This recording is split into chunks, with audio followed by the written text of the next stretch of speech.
السلام عليكم ورحمة الله وبركاته. ازيكم عاملين ايه؟ اهلا بيكم في قناتي المتواضعة جنة الاعشاب للصحة والجمال. ربنا يتقبل كل ما فيها ان شاء الله ويجعله لنا خير في الدنيا وفي الاخرة، ويجعل ثوابه الجنة ان شاء الله، ويجعله صدقة جارية على روحي باذن الله. توكلنا على الله. طبعا انا عندي ناس تعبانة قوي، عندها برد، صحابي وحبايبي ومن العيلة ومن غريب عندهم برد، ومكانوش بيحبوا اليانسون ولا يعرفوا عنه حاجة، ما بياخدوش اكتر من الحلبة وخلاص. فانا قلت اعمل لهم الفيديو ده عشان يتعرفوا على اليانسون ويعرفوا ايه هو اليانسون. دلوقتي ايه اللي قدامنا؟ يانسون. بس مش يانسون عادي، يانسون نجمة على يانسون بلدي. هوريهولكم، بصوا اهو يانسون نجمة، هو ملاحظين اللي هو عامل جنجاه ده يانسون نجمة.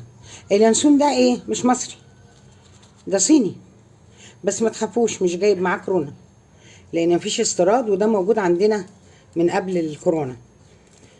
طيب هنحط عليه حاجة تانية، هنحط عليه ايه؟ انا عاملة خلطة كده عندي هوريها لكم، لان بأمانة ما عنديش حبة بركة للأسف، هروح بكرة اجيبها بإذن الله، بس قلت اعمل الفيديو ده عشان يروح له. انا عاملة هنا ايه بقى؟ عاملة ينسون نجمة مع ينسون بلدي مع حبة بركة.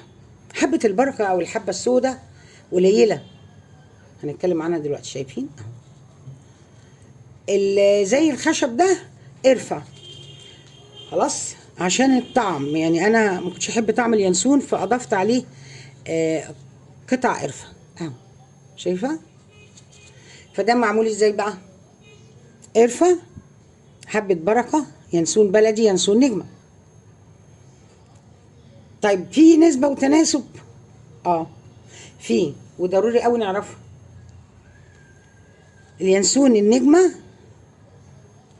معلقتين هنا الطبق ده، او 3 أو 4، الربع بتاعهم على طول هو حبة البركة.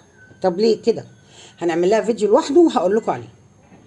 يعني 2 ينسون بلدي مع 2 ينسون نجمة، خلاص، مع قرفة خشب، عارفينها؟ قرفة اللي هي دي اهي، شايفين؟ اهي. هنحط بقى في الاخر على الكلام ده كله معلقة واحدة بس من حبة البركة، معلقة واحدة بس من حبة البركة.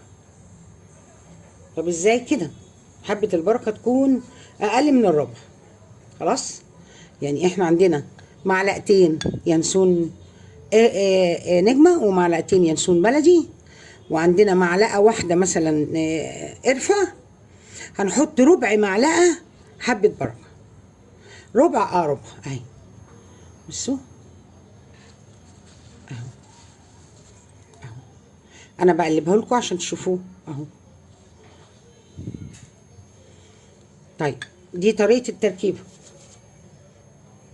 هيتحلى بايه بقى؟ انا افضل التحلية بتاعته تكون بعسل نحل.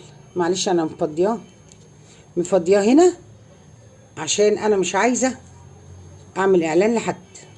انا عاملة القناة دي صدقة لي على روحي بعد وفاتي، واتمنى ان ربنا يبعت لي منها او يتقبل منكم صدقة كده مني، وتقولي دي نفعتنا جدا، الله يرحمها صاحبة القناة. بس مش عايزة اكتر من كده.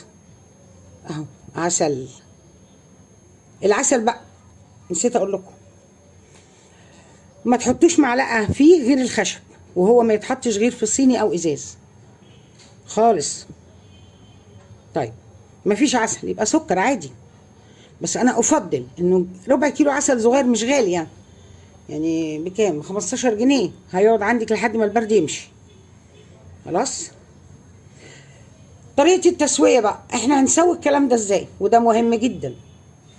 هناخد كوباية ينسون تغلي على النار، بعد ما تغلي هنحط معلقة واحدة من التركيبة اللي احنا عاملينها دي، اللي هي ينسون نجمه وينسون بلدي وحبه البركه وقرفه. هتقلب قلبه واحده، نروح قافلين البراد وسايبينه. مش كاتل، براد بتاع زمان بتاع جدتي كده، فاكراه؟ واحنا دايما ناسين ال الاصل ونمسك الفرع. لا، خلينا في الاصل انه مفيد جدا. الاجداد كانوا عايشين طول عمرهم من غير برشام. ليه؟ لانه كانوا مهتمين جدا باللي بيسموه الطب البديل، وده مش طب بديل، ده طب اساسي. ده اساسي مش بديل. ومع ذلك ماشي هنقول احنا معانا علاج هناخده، مش هنوقفه، بس هنسارع بالكلام ده اللي انا بقوله، ونحليه بالعسل النحل او السكر حسب رغبتكم. وبعد ما هنغلي كوبايه على النار هنحط لها معلقتين من الكلام ده، ونقفل بسرعه ونسيبها لحد ما تبرد. نصفيها كويس قوي بمصفى ناعمه. مصفى ناعمه، مصفى ناعمه. ليه بقى؟ عشان الحاجات دي بيبقى فيها شوائب. فيها ايه؟ شوائب. بنسيبها تريح كده، ما نرجهاش، وناخدها كده بالراحه بالراحه بالراحه كده، ونصفيها في مصفى ضيقه جدا. خلاص. الله المستعان، وربنا يتقبل منا ومنكم صالح الأعمال. والسلام عليكم ورحمة الله وبركاته.